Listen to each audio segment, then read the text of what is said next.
production and for ensuring that the Kennedy family spirit of public service lives on as strong as ever. Some of the cabinet secretaries who are doing good work day in and day out on behalf of the American people who joined us tonight, so I want to make mention of them. Our outstanding Attorney General, Eric Holder.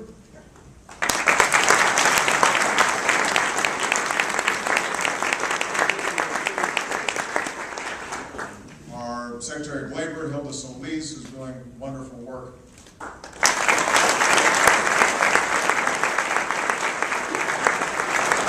Secretary of Health and Human Services, Kathleen Sebelius.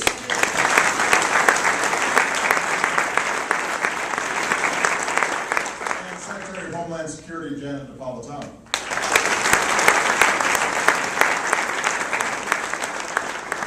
It's also a testament to Ted Kennedy that so many of his congressional colleagues and friends have come together for this cause. And I want to thank Ted's longtime friend and advisor and our newest member of the United States Senate, Paul Kirk.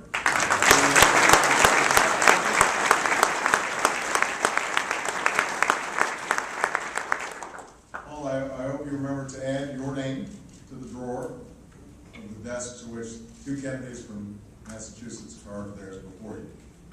And to Vicki and all the members of the Kennedy family, Ted and Kara, Sir Patrick. There are few who are not inspired by the grace and love that all of you have shown throughout a difficult time.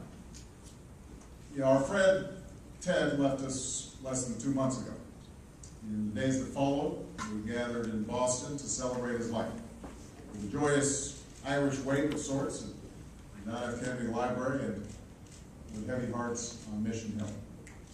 We watched as mourners lined the streets of Massachusetts and Washington in the rain to say a final thank you. And as decades worth of his colleagues and staff lined the steps of the Capitol to say a final goodbye. We smiled as the caucus room in the Russell Building, the room where so much American history was made, was renamed for the three Kennedy brothers who served there. And over those days, there was some small measure of comfort in the fact that millions of Americans were reminded of Ted Kennedy's legacy. And a new generation came to know it. His legacy as a man, he loved his family and loved his country. His legacy as a senator, he crafted hundreds of pieces of legislation, helped pass thousands more, all with an incalculable impact on the lives of ordinary Americans. His legacy as a mentor, he not only taught so many young senators, including myself, but inspired so many young people and young staffers, some who entered public service because of Teddy, others who, because of him, just plain refused to leave.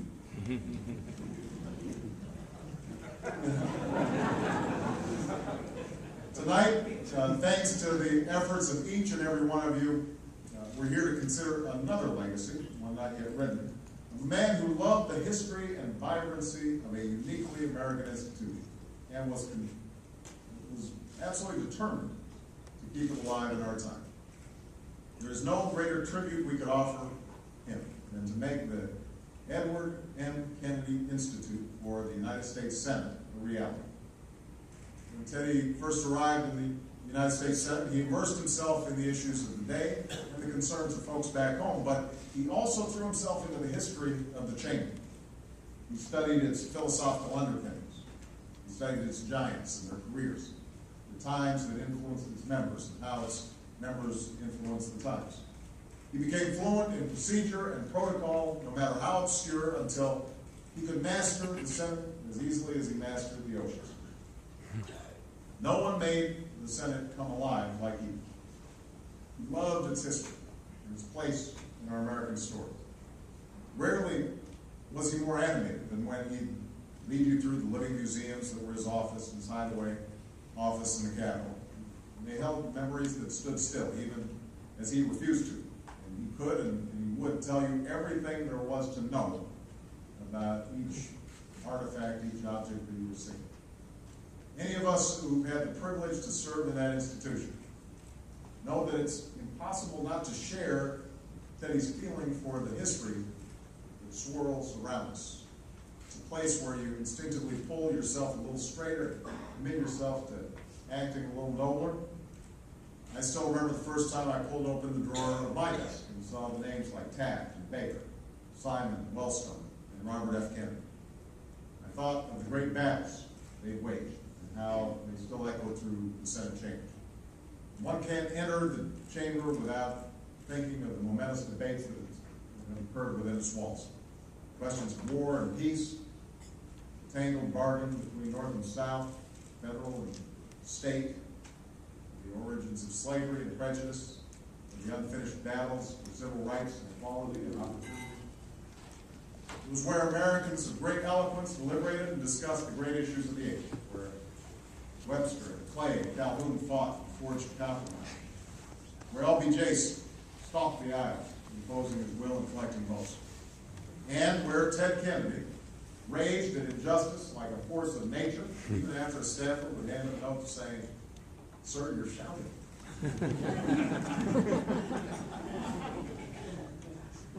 At its worst, it could be a place where progress was stymied. It was a time, of course, when there were no desks for women or African Americans or Latino Americans or Asian Americans. It was a time when a senator might have referred to another as a, I like this, noisome, squat, and nameless animal. Just to name one instance of the occasional lack of decorum. And we should all view it as a positive sign that there hasn't been a caning on the Senate floor in more than 150 years. That's good. But at its best, it was what Ted Kennedy loved, a place of community and camaraderie where senators inspired their colleagues to seek out those better angels and work collectively to perfect our youth, bit by bit. And in my time in the Senate, I never met a colleague, not even one with whom I most deeply disagreed, who didn't have a deep sincerity in his or her beliefs, an abiding love for this country, and a genuine desire to leave it stronger and better. Still, I know that many of us from both parties shared Ted's sentiment that something vital about the Senate has been lost. Where it once was a more personal and more collegial place, it's become more polarized and more confrontational. And gone sometimes is that deeper understanding of one another, that ideas that there are great battles to be won and great battles to be waged, but not against the person on the other side of the aisle, rather to be waged on behalf of the country. What Ted wanted to say above anything else is that sense of community and collegiality and mutual responsibility to our constituents, to the institution, and to one another. As senators, he wrote, we need to be vigilant that we don't lose track of the whole essence of what the Senate is, of what our involvement in it signifies, of our relationship with people, and of what all of that should lead to, which is the unfettered and vital exchange of ideas. That's why whenever heartbreak struck a colleague, he was always the first to call. That's why whenever a stalemate needed to be broken, he was the first to visit another senator's office. That's why whenever a debate got fierce, he never got personal, because that was the fastest way to ensure nothing got done. Once after he and Strom Thurmond went at each other for a few rounds, as you imagine Ted and Strom might do, Ted put his arm around him and said, "Come on, Strom, let's go upstairs and I'll give you a few judges." The